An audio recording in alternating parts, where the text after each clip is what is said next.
Right, so a former chair of Labour Friends of Israel, now a life peer, has recently completed a report for the Tory government urging a zero-tolerance approach to pro-Palestine and climate protesters. I can't imagine why such a person could have come to such a conclusion, can you? He has accused the likes of the Palestine Solidarity Campaign of having hate within their ranks, and they should not be engaged with by politicians until they get their house in order. Does all this sound very vaguely familiar? Well, given this awful individual was also one of the most vocal critics of Jeremy Corbyn, that perhaps is no surprise. He was an absolute balloon then and remains so now, as yet another excuser of Israeli genocide tries to point the finger at Palestine Solidarity and say, look at them, not at Israel. That's where the hate is. Well, I'm not buying what you're selling here, sunshine. Right, so for those unfamiliar with this story, the individual we're talking about here is a certain John Woodcock, who now prefers to style himself as Baron Wolney. And for those of us with a passing familiarity with this chap, there might be a very good reason for why he chooses to detach himself, publicly at least, from his own name. Because one of the first things you're likely to find upon searching his name is why he quit the Labour Party, having been suspended and under investigation under allegations of sexual harassment against a staff member. He's always refuted this, it should be noted, but when he was suspended in May of 2018, he said a thorough and meaningful investigation must take place, but for some reason, perhaps it was too thorough or too fast, he quit the party the following month. It was only ever an internal party investigation. The alleged victim never wanted it investigated, never came forward about it. It all came out as part of a newspaper leak, which Labour then acted upon. But because Woodcock appeared to have run away from that investigation, it's continued to follow him around. At any rate, this video has nothing to do with that, because Woodcock, or Wolney, whatever you want to call him, is also a former chair of Labour Friends of Israel, and his actions right now concerning his report conducted for the Tory party, so you can see what sort of a Labour politician he very much was, on the right, red Tory, pro-Israel, very much plays into the Labour Friends of Genocide terminology being far more frequently used regarding that group on social media these days. Woodcock is a life peer these days. He got given a peerage in the 2019 dissolution honours list of Boris Johnson, then the PM, or he was by the time this list came out, as it was mid-2020 by then. And it was a reward for a number of horrible Brexiteer-type former Labour figures. Labour members taking a peerage from a Tory, although all by this point were independents and sit in the Lords as such. They're all crossbenchers. Others on that notorious awards list of that year include Ian Austin, Kate Hoy, Frank Field and Gisela Stewart. Woodcock very much fitting in very comfortably with all of them and had no qualms taking a peerage from a Tory. Woodcock was quite content to take a brief from the Tories too, as in 2021 Johnson appointed him as the government's independent advisor on political violence and disruption, and he was tasked to produce a report into the extreme fringes of both ends of the political spectrum in Britain and make recommendations to the Prime Minister thereon. It has not been made public yet, though we do know it has been completed. Sunak and James stupidly will go over it first, but that didn't stop Woodcock running to the Murdoch paper, known in polite circles as the Scum, to witter about what his review says, which other papers, because I will not look for all the tea in China at that one, say includes a ban on MPs and councillors from engaging with the likes of Extinction Rebellion, the Palestine Solidarity Campaign and Just Stop Oil.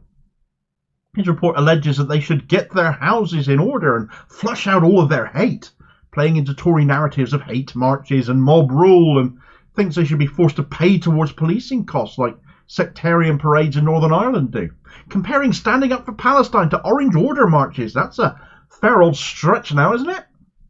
His report is yet to come out, as I've said, but he's hardly pointed out publicly, for example, Tommy Robinson-type mobs, as we saw at the Cenotaph last November that I have noticed, or mentioned any of the far smaller, not that the organisers ever admit it, Israel solidarity demos.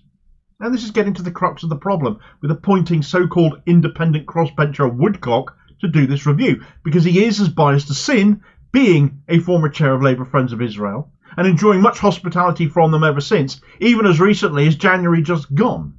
He is anything but independent, or can be seen as independent and impartial on anything that involves Israel.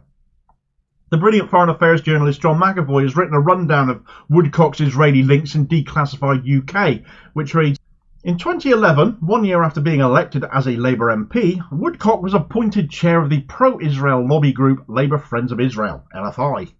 That year he travelled to Israel on a trip funded by LFI, the Israeli Ministry of Foreign Affairs and the Portland Trust.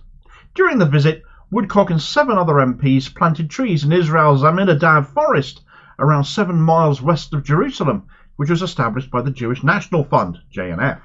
The JNF is a quasi-governmental organisation which has supported illegal Israeli settlements in Palestine and was described by historian Ilan Pappé as a colonialist agency of ethnic cleansing. During his time as an MP, Woodcock also accepted funding from the Australia-Israel Cultural Exchange, a group established in 2003 by the then Israeli Foreign Minister Benjamin Netanyahu and his Australian counterpart. I was one of the people who had a lazy, ill-informed and I guess small-level prejudice against the nation of Israel, Woodcock has said. I had this ill-thought-out sense of Israel as being the powerful, unfair aggressors to their neighbours. This all changed, he noted, following a visit to Israel while working with a student organisation. No longer an MP, Woodcock was ennobled to the House of Lords in 2020 and appointed as the government's advisor on political violence and disruption. Woodcock has continued to accept funds from Britain's Israel lobby amid the genocide in Gaza. In January this year, Woodcock visited Israel as part of a parliamentary delegation organised by the European Leadership Network, ELNet UK, with flights and accommodation paid for by the organisation.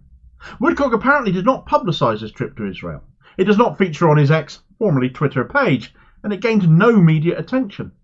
He was joined by Conservative MP Tom Hunt and Conservative Friends of Israel's honorary president, Lord Pollack. Hunt described the delegation as a solidarity mission. ELNet was created in 2007 to counter the widespread criticism of Israel in Europe, and has since described South Africa's genocide case as the ICJ as politically motivated and legally tenuous. The organisation's British wing is directed by former Labour MP and LFI chair Joan Ryan, while much of its operations are run from its office in Tel Aviv, headed by Emmanuel Navon. Navon has described Israel's possible offensive into Rafah, the Rafah area of Gaza, as necessary, and suggested that EU Foreign Policy Chief Josep Borrell need not worry about Gaza civilians should it happen. Woodcock was funded by ELNet while preparing to deliver his report concerning Palestine protests in Britain. Is this the sort of person who can produce a credible report talking about hate marches taking place that oppose Israel, in which case? A guy that went on a solidarity mission to Israel just 2 months ago, halfway through the middle of a 5-month-long genocide? Not to my mind it doesn't.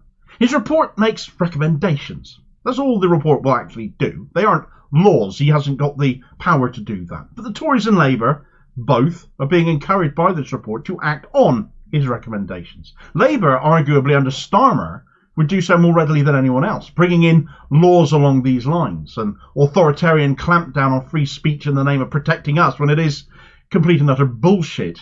Just yet more of a clampdown on speaking out against the genocidal apartheid state of Israel.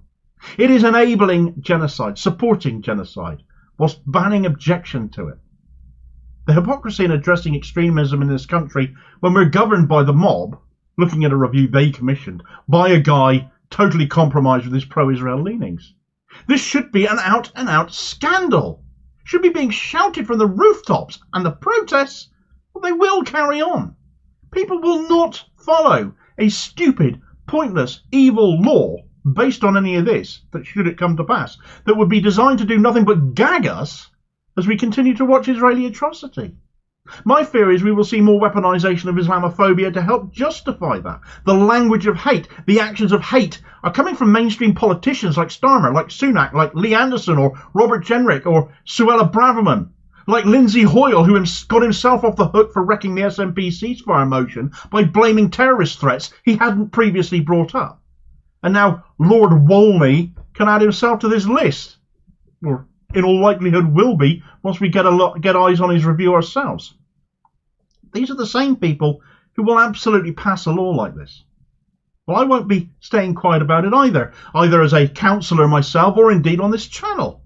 And as much as our leaders in this country seem set on carrying on supporting Israel and going along with whatever genocidal lies they're coming out with now, weaponising racism even to do so, many of Israel's own spokespeople in the IDF, no less, can't bring themselves to carry on doing that and have resigned en masse over it.